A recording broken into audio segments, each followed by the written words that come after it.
Assalamualaikum warahmatullahi wabarakatuh.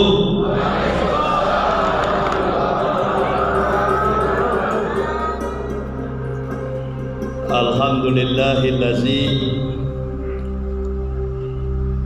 arsadal ukula illa tauhid wa hadaha wa auduha adillata wahdaniyati wa jallaha wa abdullah biwarahinil haq subahal batil wa mahaha wa sabbata kalimatal imani kama asabbatal ardu bil jibali wa arshaha. Ashhadu an la ilaha illallah wahdahu la syarikalah sahadata man arafa manah wa amila zahiran wa batinan bimuqtadaha wa ashhadu anna sayyidana Muhammadan abduhu wa rasuluhu allazi la nabiyya ba'dah. Allahumma fasholli wa sallim ala imamil abrar wal muqarribin sayyidina wa maulana Muhammadin wa ala alihi wa sahbihil ansar wal muhajirin wa alaina mahum birahmatika ya arhamar rahimin.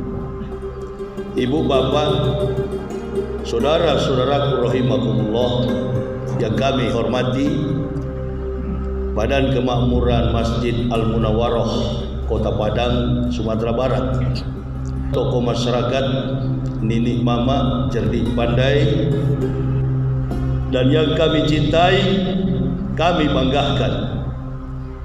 Ma'asyiral muslimin wal muslimah rahimakumullah. Kita bersyukur kehadiran Allah Subhanahu wa taala, ibu bapak dan saya bisa bersilaturahim. Teringat saya ketika Imam Syafi'i sedang mengajarkan kepada murid-muridnya, kepada santri-santrinya, beliau bertanya, apa yang paling jauh dengan kita? Ada yang menjawab bulan, bintang, matahari, al-buruj, tata surya, kedalaman laut. Kata sang imam, betul, jawaban kalian betul, tapi yang aku maksudkan, yang paling jauh dengan kita adalah masa lalu. Beliau membalikan lagi pertanyaan itu, apa yang paling dekat dengan kita? Ada yang menjawab istri, suami, tetangga, family, anak, cucu, kerabat, kawan, sahabat. Betul kata sang imam, tapi yang aku maksudkan, yang paling dekat dengan kita, mati. Waskuruni askurkum waskuruli wala takfurun. Jarang sekali manusia ini berpikir tentang mati. Nanti kalau sudah mati, baru dia menyesal.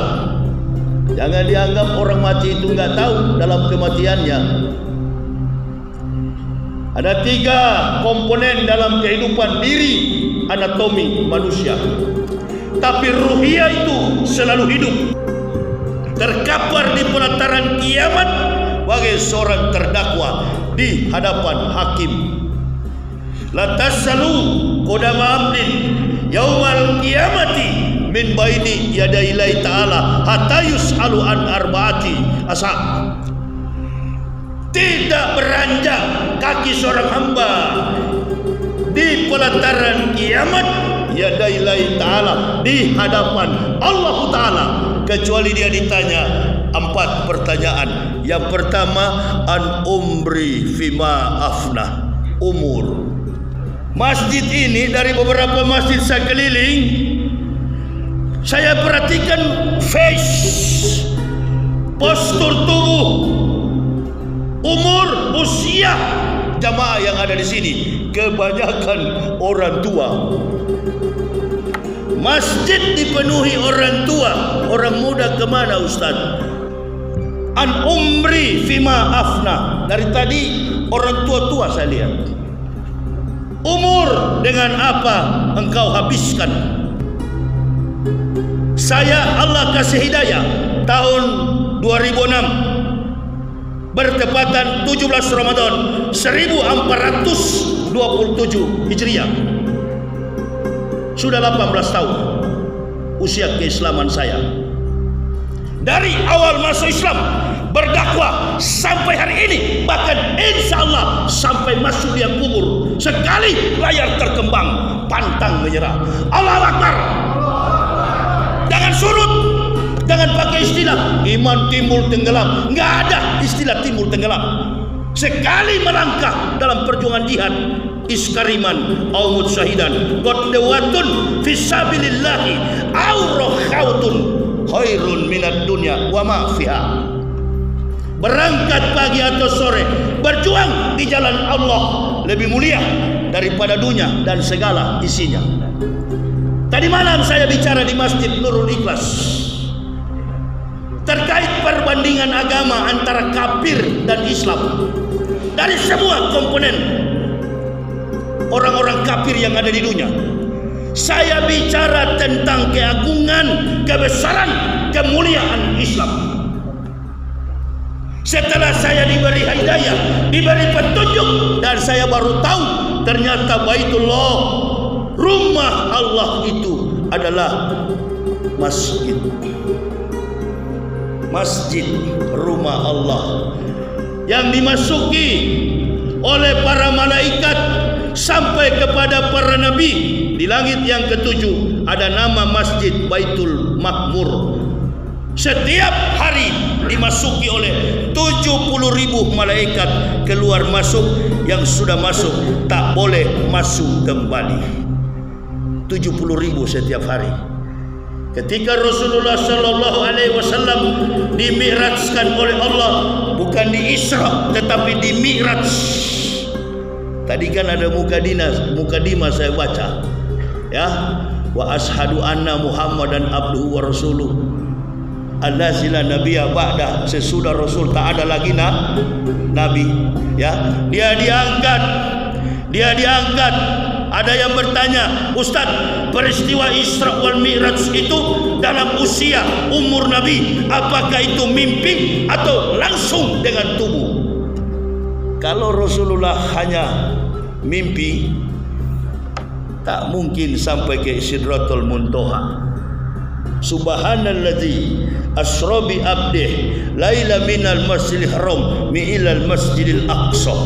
Dari Makkah menuju ke Masjidil Aqsa 1500 km, menempuh perjalanan dengan menunggangi buruk. Inilah kewibawaan, keperkasaan daripada Rasulullah sallallahu alaihi wasallam. Peristiwa-peristiwa mujizat ini dicatat oleh sejarah sampai beliau diangkat menuju ke Sidratul Muntaha. Dalam rangka apa? Menunggu perintah Allah untuk sholat. Apa semua Nabi sholat? Allahu Akbar. Dari Nabi Adam sampai Nabi Muhammad sholat. Sepanjang madum tuhaya, sepanjang umur hidup Nabi-Nabi, mereka sholat. Nah, an umri fima afna. Jadi hidup manusia itu sholat. Hidup manusia itu beribadah. Hewan beribadah. Semua makhluk hidup beribadah. Tapi yang paling Allah inginkan, manusia harus sujud menyembah kepada Allah. Wa ma khalaqtul jinna wal insa illa liya'buduna. Wa ma khalaqtul jinna wal insa illa liya'budun. Bukan hanya kepada manusia, jin diperintahkan oleh Allah sholat. Saya pertama kali mau masuk Islam, saya sampai melihat manuskrip orang Yahudi itu. Apa nabi-nabi yang diutus di dalam rentetan sejarah, para nabi ini orang-orang yang sholat. Saya cari tahu manuskripnya, saya cari tahu teorinya. Bukan dari Talmud, bukan dari Hebrew, bukan dari Ibrani, bukan dari Bible Old and New Testament, saya cari tahu pertama kali dari konteks kebenaran teori Al-Quran. Saya belum Islam. Saya buka semua kitab suci Quran dari suratul Fatihah sampai surat An-Nas, 114 surat. Apa betul ini nabi-nabi ini tercatat dalam Quran? Karena di dalam Bible Kristen, di dalam kitab suci Kristen, Old and New Testament, perjanjian lama dan baru, tidak menjelaskan sistematik, teori, ajaran, syariat dan pelaksanaan agama para nabi. Saya mau cari tahu di Islam ditulis enggak itu. Saya temukan. Qul amanu billah. Katakanlah kamu beriman kepada Allah. Wa ma unsila ila Ibrahim, dan apa yang diturunkan Allah kepada Ibrahim. Wa Ismail, dan kepada Ismail. Wa Ishaq, dan kepada Ishaq. Wa Yakub, dan kepada Yakub. Allah perintahkan, qul amanu billah, berimanlah, katakan kami beriman kepada Allah dan apa yang diturunkan Allah kepada Ibrahim, wa Ismail, wa Ishaq, wa Yakub, wal asbati, wa ma utiya Musa, wa Isa, wa ma utiya nabiyyun min rabbihim la nufariqu baina ahadin minhum wa nahnu lahu muslimun. Sampai kepada muslimun. Apa kata muslimun? Saya lihat dalam kamus Arabik. Muslimun itu apa artinya? Jangan ibu bapak bilang muslimun itu orang yang beriman. Yang beriman itu al-mu'min, mukmin. Al-muslimun. Siapa muslimin ini? Orang-orang yang berserah diri. Wa ma utiya Musa, dan apa yang Allah turunkan kepada Musa. Ibu bapak tahu apa yang Allah berikan kepada Nabi Musa? Kitab apa yang Allah berikan? Taurat. Wa Isa wa ma utiya nabiyyun, dan apa yang diturunkan Allah kepada Nabi Isa. Jadi Allah turunkan Taurat kepada Musa, Allah juga turunkan Injil kepada Isa. Dua kitab ini yang menjadi pertikaian, yang menjadi perdebatan antara tiga agama besar di dunia. Agama Yahudi namanya Yudaisme, agama Kristen, dan agama yang terakhir agama Islam. Saya akan jelaskan terkait Taurat. Allah berikan kepada Musa di Bukit Tursina. Musa, ini Taurat berisikan 5 commandments. Diterjemahkan dua kitab di atas loh batu yang kembar berbentuk 10 perintah, the 10 commandments. 10 perintah bagi Bani Israel. Diberikan Taurat ini Musa, pegang Taurat ini, didik, tuntun bangsa biadab Israel ini keluar dari negeri perbudakan Mesir. Hei Bani Israel, kata Musa, dengarlah 10 perintah yang diturunkan Allah. Pertama-tama Yahudi dengar. Karena dia dalam keadaan siksa, dia menderita, dia dieksekusi mati, dia ditindas oleh tangan berdarah Fir'aun. Karena sudah siksa, dia pura-pura tunduk kepada Musa. Inilah Yahudi punya kurang ajar. Karena sudah mau mati, sudah susah, tunduk dia. Begitu dia kenyang, dia bikin patung-patung berhala. Dia bangun patung-patung berhala. Dia tolak Musa. Musa tak mampu membimbing Bani Israel. Tanah yang dijanjikan Palestina itu tidak diberikan akhirnya kepada Bani Perjalanan 40 hari berubah menjadi 40 tahun. Terputar-putar dia dari Mesir di Gunung Sinai. Dia terputar-putar. Habis dari 12 suku berubah menjadi 2 suku. Makanya di Al-Quran, di Al-Baqarah dijelaskan, wal asmati wa ma utiya Musa wa Isa wa ma utiya nabiyun min rabbihim la nufariqu baina ahadin minhum wa nahnu lahu muslimun. Saya buka kitab ini. Berarti Al-Quran ini cukup sistematis. Inilah kitab yang paling betul, inilah kitab yang paling benar. Mengapa saya katakan benar? Tidak mungkin Nabi Muhammad tahu, sementara rentang waktu umur Nabi Muhammad jauh dengan Nabi Musa 4.500 tahun, jauh dengan Nabi Isa 576 tahun. Isa dilahirkan 6 sebelum Masehi, Nabi Muhammad dilahirkan tahun 571. Berarti rentang waktu antara Isa dan Muhammad 576. Dari mana Nabi Muhammad tahu berita ini? Siapa yang menyampaikan kepada Nabi Muhammad?